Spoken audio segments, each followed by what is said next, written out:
Los detenidos por el crimen de Samuel. Ha habido polémica sobre la posición de Vox en este asunto.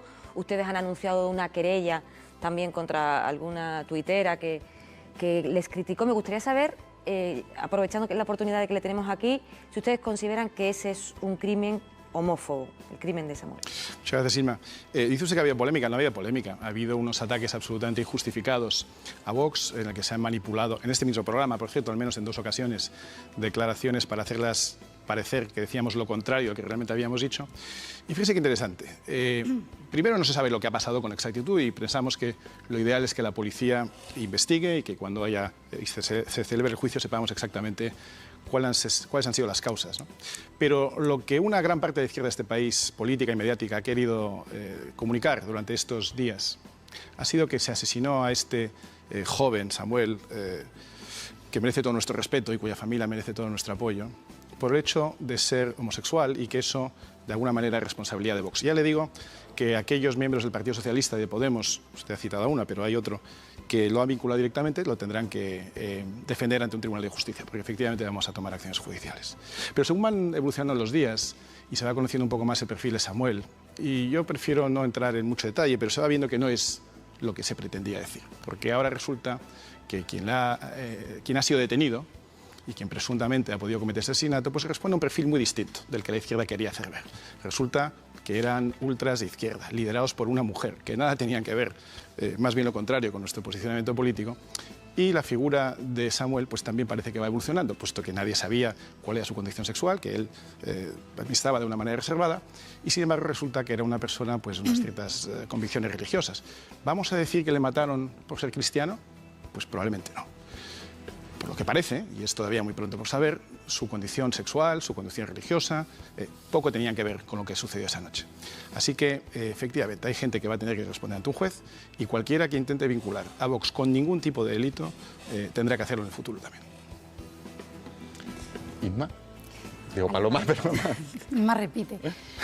Bien, hola, ¿qué tal, señores González Monteros? Yo quería insistir en el tema del asunto del Tribunal Constitucional, porque lo que parece, vamos a ver, no es cuestionable y es innegable, es que ustedes recurrieron y efectivamente el Tribunal Constitucional, aunque por un debate muy intenso y con una ajustada mayoría, ha determinado claramente que la figura para las medidas implementadas por el Gobierno en ese primer confinamiento era o se ajustaba más al estado de excepción y no de alarma, pero yo quería ir al contenido.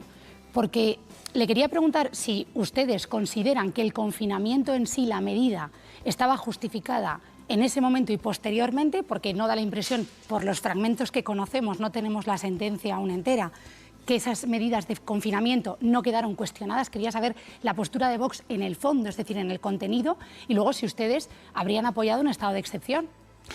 Respecto a si las medidas de confinamiento eran necesarias, la propia demanda ante el Tribunal Constitucional lo recoge de manera muy clara y lo ha explicado nuestra secretaria general del Grupo Parlamentario, Macarena Olona, de manera muy clara. Nosotros no cuestionábamos en ese momento el confinamiento. Podíamos haber cuestionado el grado de intensidad del confinamiento, la suspensión de las libertades. Lo que decimos es que eso requería otro instrumento.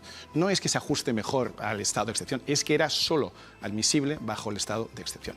Pero ¿por qué nos interesa tanto que fuera estado de excepción? Como digo, requiere una serie de controles y una limitación temporal que era mucho más ajustado a lo que pensábamos en ese momento. Es decir, ¿hubiéramos apoyado un estado de excepción? Pues hubiéramos visto en qué condiciones. Nosotros apoyamos el estado de alarma asumiendo que el Gobierno lo iba a utilizar para el bien. Si usted me dice si un cuchillo es bueno o malo, pues depende para qué.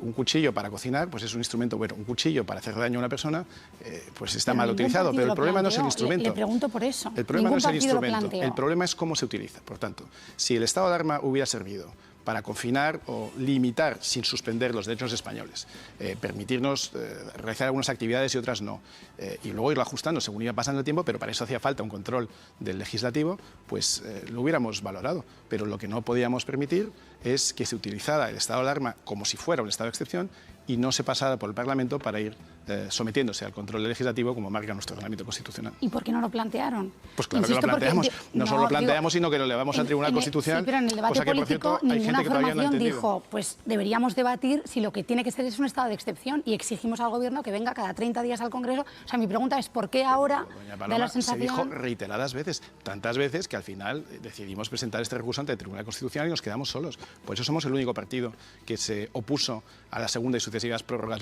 del estado de alarma de manera absoluta en todas las demás, y lo dijimos cada vez.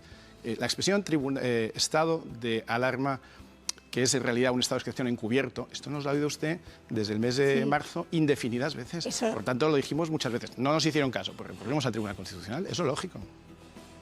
Julio César. Buenos días, señores Espinosa de los Monteros.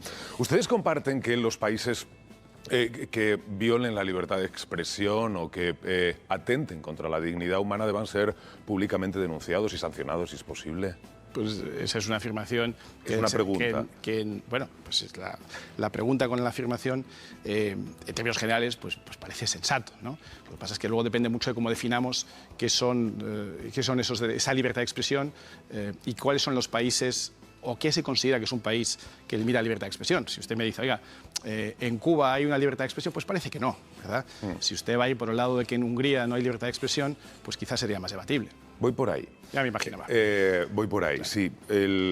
Entiendo o no entiendo nada. Pregunto, ¿comparten que la Unión Europea inicie un expediente sancionador tanto a Hungría como a Polonia por hostigar o por perseguir a la comunidad LGTBI precisamente por esas dos razones, según la Unión Europea, entre otras? Si fuera verdad que en Polonia, en Hungría o en cualquier país de la Unión se hostigara a una persona por su condición sexual, pues yo creo que eso tendría sentido que fuera sancionado. Lo que sucede es que no es así. Lo que Hungría ha hecho, liderado por un señor, Viktor Orbán, que por cierto fue el que más luchó por los derechos de los LGTB en la época del comunismo, porque como usted sabe, no hay Estado más opresor contra los gays que los comunistas, que los totalitarios. Precisamente en Hungría sufrieron mucho bajo el yugo comunista.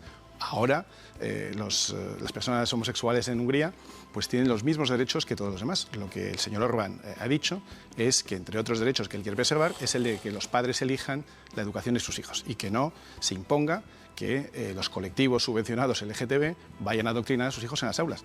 Por cierto que eso es algo que está todavía bajo el prisma de cada una de las naciones. Eso no es algo que competa a la Unión Europea. Por tanto, que en la situación actual en la que estamos en el mundo, con la epidemia que todavía no ha acabado, con la posible responsabilidad de China, con la con la represión de las libertades en Cuba, con la situación dramática que se vive en Venezuela o Nicaragua, y con tantos problemas como hay en el mundo y en la Unión Europea, y que se está intentando centrar en atacar a Hungría o a Polonia por cosas similares, pues no lo vamos a apoyar bajo ningún concepto. Los países no pertenecen al club, ¿no? Es decir, a los que forman parte de tu club es lo que tienes que exigir que mantengan los valores que compartes, ¿no? Sí, lo que digo es que la Unión Europea tiene muchos problemas y la situación de los LGTB, de las personas homosexuales en Hungría o en Polonia, no es un problema comparado...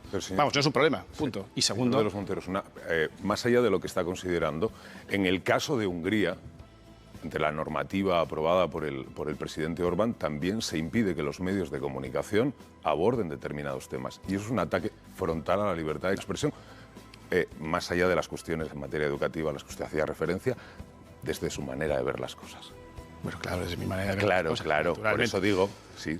Naturalmente, pero eso no es así. Es decir, si Hungría estuviera impidiendo que los medios de comunicación hablaran de ciertos temas o publicaran ciertos asuntos, cosa que no es verdad, como usted podrá comprobar, o sea, pongo al revés.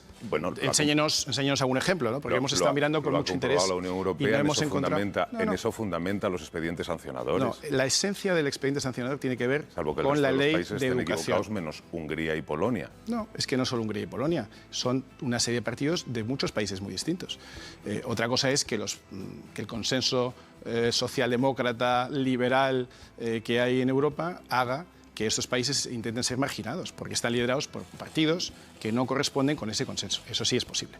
Pero lo que le digo es que en Hungría una persona homosexual tiene absoluta tranquilidad para llevar una vida absolutamente normal. También cuando va a una zona libre de ideología. Vamos uno por uno. Tiene absoluta tranquilidad para llevar una vida absolutamente normal, pero sí es verdad que los colectivos LGTB no van a poder ir a las escuelas a adoctrinar a los niños. Bueno, pues eso me parece bastante razonable. Pero es que no solamente se trata, y con esto ya acabo, simplemente por concretar, no se trata ya de que vayan o no vayan, sino de que se aborden determinadas cuestiones que son fundamentales. En los colegios. Y en los medios de comunicación. Es que es muy distinto, es que en los medios no hay ninguna restricción y eso me parece natural. Otra cosa es que los padres puedan decidir si quieren que a sus hijos, por supuesto, a los hijos de cierta edad, porque es que hay algunos casos, y no me voy a Hungría, me voy a España, donde a los niños de muy temprana edad se les va a dar clases de sexualidad de una manera inapropiada. Pero ya no digo ni LGTB ni heterosexual, es que cada edad tiene su... esto tiene un momento para cada edad. Señor Espinosa, eso es lo que llama la atención en esos países. Usted dice, no digo ni homosexual ni heterosexual, ahí dicen, no, es solo homosexual. Es decir, parece que no hay preocupación de que se les informe de asuntos solo de una tendencia sexual. No. Lo que estamos diciendo es que la sexualidad es algo que se debe explicar a partir de ciertas edades y no por debajo de esas edades, sea cual sea lo que se pretende explicar. Entonces, ahí Hungría tendría que haber dicho, bueno, no de cultura LGTBI, de sexualidad en general, que más da que... Sexualidad en general, pero es que, vamos a ver, es que aquí están ustedes poniendo el foco en una cosa que están intentando colocar como si fuera otra. Es decir, no es verdad que en Hungría se esté impidiendo a las personas homosexuales tener una actividad, tener una vida normal. Pero si es que... Hombre, faltaría más, señor Espinosa. Bueno, pues entonces, ¿de qué estamos hablando? Es decir, usted arranca preguntándome por las libertades y los derechos. Y yo le digo que las libertades y los derechos de todas las personas, independientemente de su condición sexual, deben ser las mismas y, de hecho, son las mismas en Hungría. Y usted me dice que no. Bueno, pues estamos en desacuerdo. Y no solo eso, sino que le digo, han mejorado sustancialmente en Hungría desde que no está el comunismo en el poder. Pero es que no se habla... que no tampoco. Bueno, pues no estamos de acuerdo en eso. La Unión Europea, ¿no? Bueno, vamos con la última pregunta de Joan Tardá. Joan. Buenos días. Buenos días. Mire, datos oficiales indican que en el Estado español se producen más defunciones que nacimientos. Y datos oficiales indican que existen proyecciones sobre la necesidad de población inmigrante. Y existen en el Estado español ahora, datos oficiales, cerca de 500.000 personas que tienen una situación administrativa irregular, algunas de ellas sobrevenida, como usted sabe, ¿no? Teniendo en cuenta que para mantener el estado de bienestar, por ejemplo, la sostenibilidad del sistema público de pensiones, será necesaria población inmigrante, ¿no cree usted que no tiene demasiado sentido que, además de estar en contra de una regularización de los que ya están para que puedan trabajar y contribuir a la riqueza colectiva, además teniendo en cuenta que se sabe que aquellos que fueron regularizados hace unos años tendieron a tener hijos, ¿no? ¿No cree usted que no tiene sentido, y hago la pregunta, no solamente estar en contra de regularizar a esas personas que ya están aquí trabajando y además incluso querer expulsarlas? ¿Tiene sentido? ¿No es contradictorio? Ya no lo digo desde el punto de vista de los valores de cada uno, que cada uno puede tener los que quiera, ¿no? Sino desde un punto de vista incluso de la sostenibilidad económica. Muchas gracias. Estoy de acuerdo con la primera parte de la primera premisa de su pregunta, que es que tenemos un problema grave de natalidad, pero no tanto con la segunda parte que afirma usted y que es muy extendida, que mucha gente comparte, que es que eso implica necesariamente que tengamos que aumentar la inmigración. Aumentar la inmigración es una posibilidad, pero hay otras, como por ejemplo fomentar la natalidad. Esa es una de las cosas que podríamos estar haciendo y que no estamos haciendo. Pero aún asumiendo, y que creemos que debería hacerse, por cierto, y hay países, casualidad, Hungría, que lo están consiguiendo con bastante éxito, pero asumiendo que quisiéramos compensar esa falta de natalidad, al menos parcialmente con inmigración, yo le diría dos cosas, o le diríamos dos cosas. La primera es que cualquier proceso inmigratorio que se produzca debe producirse de manera legal. Por tanto, habrá que establecer los cauces que existen en España, como existen en cualquier país del mundo. Yo he trabajado y vivido en muchos países y he tenido que inmigrar a otros países donde me he sometido al proceso de inmigración de manera legal. Por tanto, lo primero es que haya unos cauces que existen y lo segundo es que se respeten esos cauces para todo el que quiera venir a inmigrar. Entre otros motivos, por ser justos con aquellos inmigrantes que sí han cumplido y han pasado por el cauce legal, porque los que vienen de manera ilegal generan una situación, pues, digamos, comparativamente perjudicial para los que han venido de manera legal. Y segundo, respecto a los que vienen de manera legal, pues creo que los países tienen derecho a decidir cuántos y cuáles. Y cuando digo cuántos, me refiero a que establecen cada año el número de personas que pueden inmigrar de manera legal, cosa que hacen casi todos los países de Occidente. Y cuando digo cuáles, me refiero a que pueda poner una serie de condiciones, como por ejemplo, pues que traigan algún tipo de oficio, que tengan algún tipo de formación, que sean personas que acepten el sistema de valores que tenemos en España o en Occidente, por ejemplo, pues que acepten la igualdad entre el hombre y la mujer, que acepten la igualdad de derechos y oportunidades para todos con independencia de su condición sexual, que acepten la separación de Iglesia y Estado, que acepten la libertad de los demás para tener comportamientos que a ellos a lo mejor no les gustan. que acepten la libertad religiosa, que ellos puedan ejercer la suya y que otros también puedan ejercer la suya. Las personas ya están aquí. Yo le hablo de las 500.000 que ya están aquí. Lo que pasa es que ¿Usted cree que es posible expulsarlas? Incluso yo creo que no van contra los valores, digamos, de nuestra sociedad. Pretender expulsar a 500.000 de personas, muchas de ellas, repito, muchas de ellas que tienen una circunstancia irregular ahora, pero sobrevenida, estaban trabajando y además esas personas quieren contribuir al bien común, quieren pagar impuestos, quieren trabajar de forma... ¿No cree usted que este 500.000 de personas, digamos, tienen derecho a quedarse? Habla usted de nuestros valores y efectivamente yo creo que eso es una parte esencial, porque el primero de nuestros valores es la ley y el orden. Sin ley no hay democracia. Es decir, si aceptamos que se quiebre la ley en un aspecto, aceptaremos también que se quiebre en otros. Si aceptamos que venga gente de manera ilegal, pues ¿por qué no aceptar que se ocupen viviendas de manera ilegal, que se roben coches, que se cometan ilegalidades todos los días, ¿no?